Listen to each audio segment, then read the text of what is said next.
Hello Virgo, thank you for joining me for your monthly forecast for October. Welcome. For the Sun or the Ascendant, this is going to be a fascinating month. You've probably read or watched a video already about the importance of Venus this month, going into, as it does, a retrograde on the 5th. For you, this is happening in your sector of everyday communication. Now, you're not usually a very glib person anyway, and not inclined to just blurt out things without thinking about it. But essentially around your relationships, particularly with neighbours, perhaps with siblings, there can be a period through to the end of October when you are thinking carefully about the importance of these ties. Now, Venus, of course, is also about relating, and it's also about money. In the 3rd house, yes, it's about your thinking, but it is squaring up to Mars the first 2 weeks of this month. Now, when Venus and Mars are working well, we get the perfect balance of masculine and feminine in the way we express ourselves. Mars is in a bit more of a sharp, pointed part of your scope, enabling you to work very hard, but also bringing out some of your more natural instincts. But it's going to be important not to punch home your point of view to the point that it actually loses effect because someone feels that you're being maybe a bit too acerbic, a bit too sour, essentially. So Venus's energy is softened a little bit or weakened. So just be aware that Mars can help you work hard. It can help you to say how you feel, but also consider consequences of what you're saying. Now, the Sun and Mercury, your ruler, certainly in the case of Mercury, spend the first third of this month together. Then Mercury moves into your sector of everyday relating too, joining up with Venus and also with Jupiter. But the Sun on the 2nd in the sign of Libra, which for you is very much about resources, money, and your values, squares up to the Moon in Cancer, which for you is friendships. It's your group activities, it's your longer term future. Some kind of compromise over a financial matter or a value issue may be needed in the following week. However, then on the 5th, Venus goes into that retrograde. I don't think it's the greatest time through to the end of this month to maybe be considering buying a new mode of transport or any new technical equipment, PC, laptop, whatever, because Venus could maybe surprise you because you may rethink some of the ideas you initially have. So I think it's going to be a fluid time, put it like that, especially with Mars's presence there, potentially causing some impatience. Now, Uranus, of course, the planet of surprises, had been tangling with Mars from the 2nd week of May pretty well to the end of September. The great news is that that aspect has come to a close. That's something we can all celebrate. It's not going to be repeated again for a while, not across those two zodiac signs of Taurus and Aquarius. But Uranus does stay in a part of your horoscope that's very much to do with freedom, travel, adventurism, a desire for a more stimulating existence. And it's still going to be very influential this month, as I'm going to tell you as the days go past. But we do have, on the 10th, Mercury, your ruler, moving into the 3rd house, and that can help to sharpen up your thinking a little bit and help to overcome some of the muddliness that could come from Venus, because your communications with others may not be completely clear. Mercury will help a little bit, there's no doubt about that. And in fact, just to tell you, Mercury goes on to forge between the 20th and the 25th a sensational angle to Pluto. So if there is something that you want to tell people about that's important to you, those days can really help you to articulate it in a very crystal clear way. Fine time to go for it, therefore.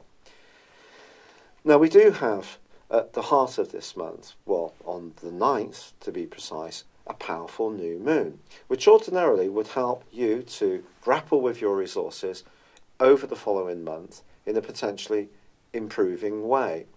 Now, resources obviously can point towards money. This new moon, however, does forge a quincunx with Neptune and also a square with Pluto. So it does require some care. If you're talking about any kind of money-making possibility or venture, especially with someone that you are perhaps known to in a more friendly way, if that's the case, make sure you have very clear terms of reference. If you're getting into something in a more speculative way with any kind of tie, the new moon and Pluto doesn't work quite so well, because Pluto can be about force. It can be about desire, of course, and maybe you could force the pace in trying to make an improvement to your financial affairs, which means that you may benefit, but someone else may be out of pocket. Remember the principle of natural justice with Pluto. We all have to remember this. And I wouldn't think generally you're someone who's going to just splash out money without too much consideration, but even more so, try to resist any impulsive tendencies on the back of this new moon. That brings us up to the quarter moon of the 16th, which occurs in Capricorn, where of course you have already Saturn and Pluto. Now this is the part of your horoscope that's to do with joys and pleasures and self-expression, and Saturn could not hardly be linked to any of those adjectives, could it? Saturn's very much about toil, obstacles, graft, really sticking at things. And if there is something that you are developing that is demonstrating your flair, putting in the application and the perspiration is still going to be crucially important. However, on the 23rd, the Sun does move into Scorpio, which I think for you is very, very good, because water is carried by earth. We've only got to think of a riverbed. So as the Sun moves here, it then meets with the reversing Venus. So we have a conjunction. And your words could be very, very potent on the back of this. You could say something highly meaningful and sincere, which could have a huge impact on the listener of your message. But on the other side of the heavens is Uranus. So Uranus opposite Venus, Uranus opposite the Sun. This creates a lot of electric energy, and particularly around your thinking and particularly around your communication. If you tend to encounter someone who's generally a bit resistant to your point of view, doesn't listen much, there's so many people that don't listen these days. They only want to talk about their story.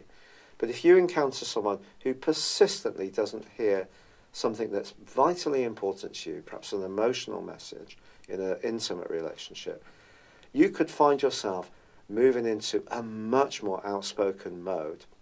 And I said to you before about Venus squaring up with Mars, to try not to be too pointed.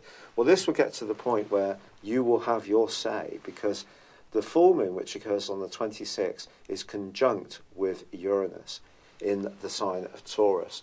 It's also going to be forging a grand fixed cross with the North Node, which is in a very tender part of your house. The North Node is known as the dragon's head, and the North Node is very much about opportunities. It's kind of like a mini Jupiterian influence. And since the 10th of May 2017, it's been asking you to embrace the more psychological and spiritual side of your nature. You've probably seen this in your thinking and way of being. But these 4 points come together. The North and South Node cross over the intersection between the opposition between the Sun conjunct Venus and also Uranus. And because it's all fixed energy, that can create a degree of resistance, because fixed likes permanence. It's not fluid like your sign. You get flexibility, you get that you learn ideas and you evolve. Fixed energy is not like that. It digs in. It doesn't necessarily want to move.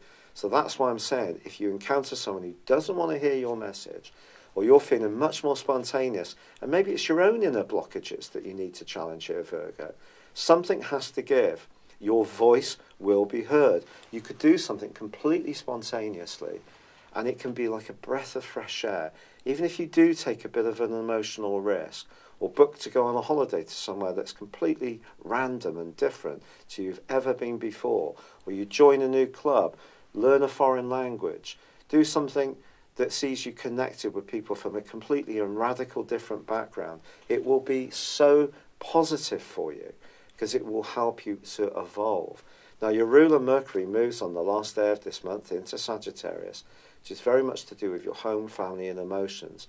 And after all this electric energy, tension and pulsating vibrations I think you might be in the mood for a bit of a breather, to be honest, which would be understandable.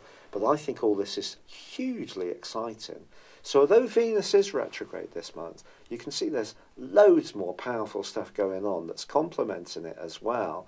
And I think some buried emotion could come up in that last week of this month. But if it does, even if it does lead to a row, a bit of a frank exchange, you leave a job that's dogged you for years, you get yourself a new mode of transport, even if I'm suggesting it's not necessarily the best thing to do, but you show a bit more of a rebellious side, it really will be good for you in some way. Now, of course, every action has a consequence, and I'm not advocating that you do anything like walk off your job, walk away from a relationship, but I do think you need to speak out. So if there's anything you've been bottling up, let it come to the surface. It will be really good for you emotionally and physically too. And I just think all sorts of new energies are going to be pouring, and new ideas are going to be pouring into your thinking as this month draws to a close. It's been a real pleasure being with you, Virgo. I'm still struggling with the rheumatoid arthritis. I'm doing all the natural stuff. I've had so many wonderful suggestions, which I've embraced. Quite a lot of CBD oil, turmeric, especially hot. Apparently that's vital with pepper. And also ashwagandha, taking that as a tea. So doing all the good stuff. But unfortunately, I'm still suffering. So at the moment, I'm on the steroids. So I may have to go on to something called methotrexate, which apparently is not a very nice thing. It's a chemo drug. But obviously, I've got to be able to function because I have really been struggling to do my work. But thank you so much for all your kindness, for joining me. Good luck and goodbye for now. Hello, thank you so much for watching my video. I'd love you to join me at my Horoscope Ace app. You can find this at www.horoscope-ace.com. You can use it through Android, iOS, Apple or Facebook. Check out your ascendant or your moon sign or download your free birth chart. There's all your favourite videos, plus there are daily, weekly, monthly and yearly horoscopes for general, love, Chinese and Indian astrology.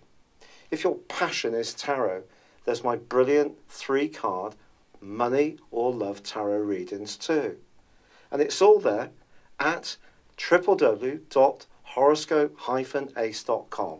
Thank you.